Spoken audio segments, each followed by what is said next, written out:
Shalom. I want to start off by giving all praises, honor, and glory to Yahweh, Bahashem, Yahweh Shai, Bahashem, Rahakudash.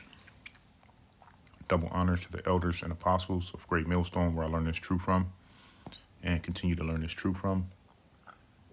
Many blessings and salutations to the elect that are risking their lives and freedom in hopes, which is expectation, to be saved. I had made this lesson earlier, this morning when I first woke up, but for some, reason, my phone wouldn't allow me to save it. Some type of error message. So I'm going to remake the video, and this this comes from having a spiritual dream I had last night. Okay, where it started off with a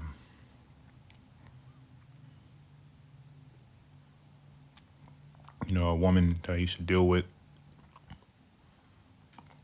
which she would be a former wife, because in the scriptures, all right, there's no such things as courting, dating,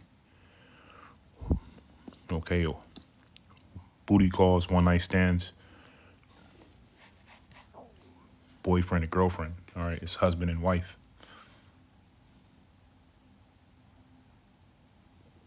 And ultimately, I believe this.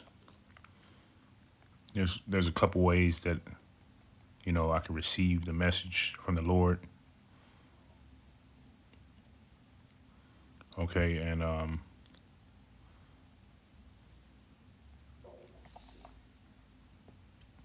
the truth is the truth. The Heavenly Father, said that we have to be as men. All right, you got to be strong-minded. All right, and be able to continue on. But I'm gonna get into the story. Okay, so there's me and the woman.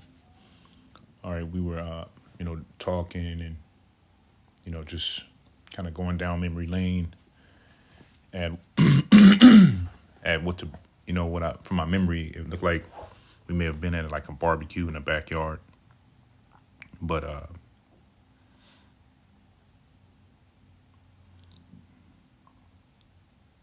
so there was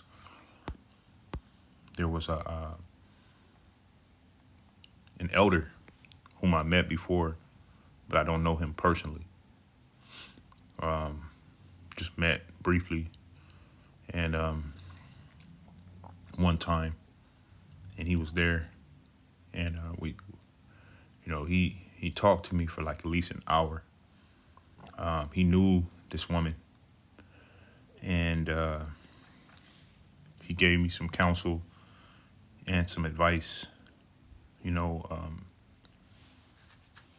Told me that because at this point, me and the woman, prior to the conversation with the elder, were discussing, maybe dealing with each other again. And I don't know what it was, but I knew something in the back of my mind was telling me to go and talk to him. So that's what I did, and we went to the house, and me and him were discussing, some things, and I asked him, does he know about her? And he told me that she gets around, I believe it was like his nephew, she was pretty much like his nephew's bop. When I say bop, I mean like a thought, a female that you just run through. And This dream seemed very real. Okay, so basically, you know, paid attention to the counsel, and then ultimately we got to a point where I asked him, "Hey, would it be okay if I come out to the camp, but I presented this also, or should I just watch it on YouTube?" And he paused and he looked at me with a real sincere face, and he said, "Just watch it on YouTube." And I woke up out of that, and that's when I started making a lesson. And I saw it as very spiritual, all right, something that I have to endure, because even in reality, brothers from this particular camp don't deal with me. We don't speak. I may have reached out and they won't respond. So there's a possible order that's set up where they don't, or they can't speak to me. All right. Now there's more to the story. All right. And again, these are things that the Lord set up. When you try to understand it, try to fathom it, and you have to place it in the Lord's hands, all right? Because the Lord is the author.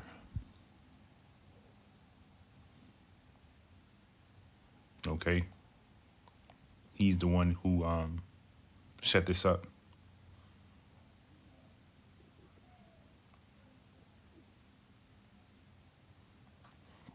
So I'm gonna get a couple scriptures.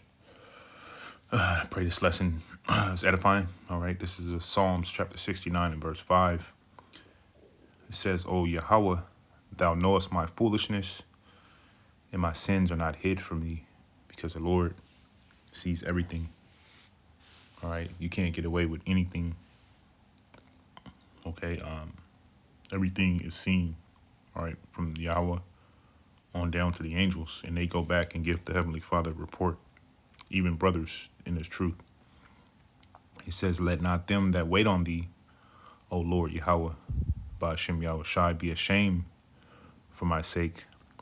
Let those," it says, "let not those that seek thee be confounded for my sake, O God of Israel." It says, "For thy sake I have borne reproach, shame have covered my face." And different situations that brothers deal with, deal with them to the best of your knowledge, to the best of your ability. Okay. But in the same breath, you have to endure these things as a soldier, whatever the Lord may place before you. That's how I took it.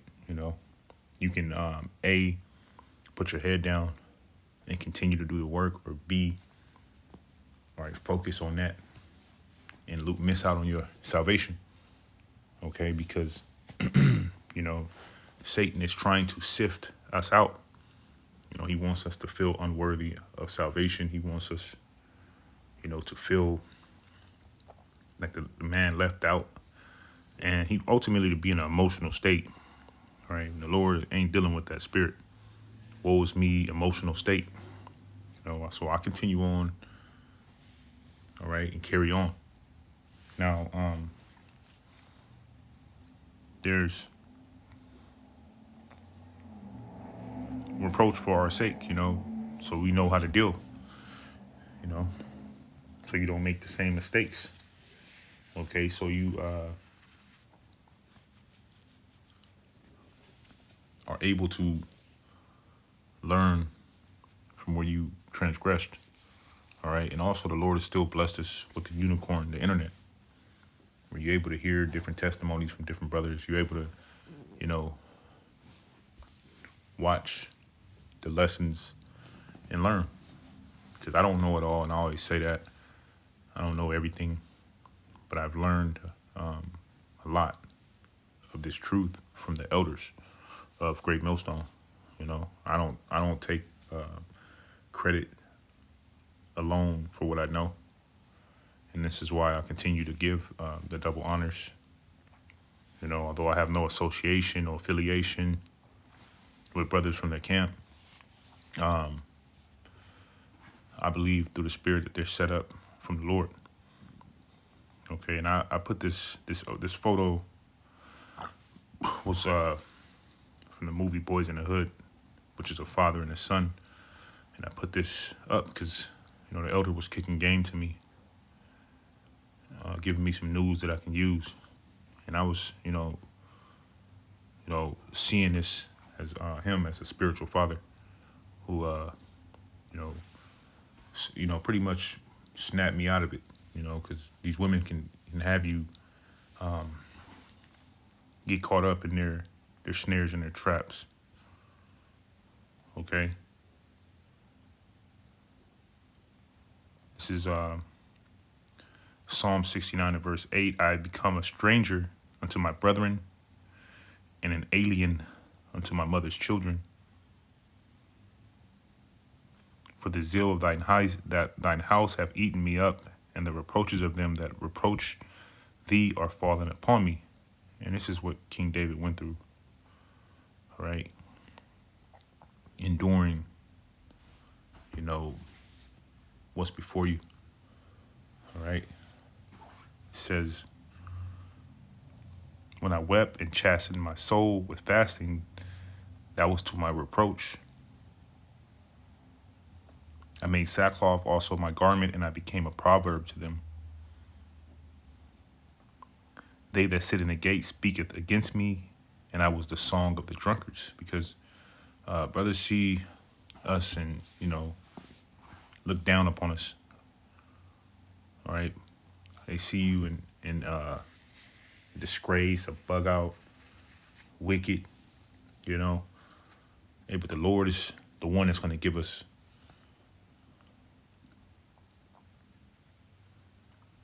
all right, the last word. He's the one that's going to give us the judgment.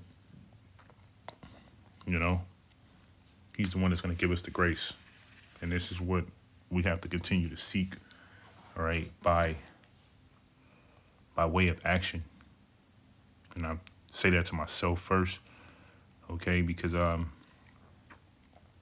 this quote came upon me today. It says, the differences between who you are and who you want to be is what you do. And hey, we're put on this earth to, prophesy, all right, speak of these prophecies, to warn them of the tribes. And ultimately, the Lord is going to do the rest, because it's his story, okay? And for us, we must, because there's going to be a lot of brothers that's going to be deemed to be unworthy, ain't right in the spirit, that the Lord may deal with. And that's why the Lord said, continue, all right, strive for the truth unto death. The Lord's going to do the rest. All right, I pray this lesson was edifying and reaches the ears of the elect. Shalom.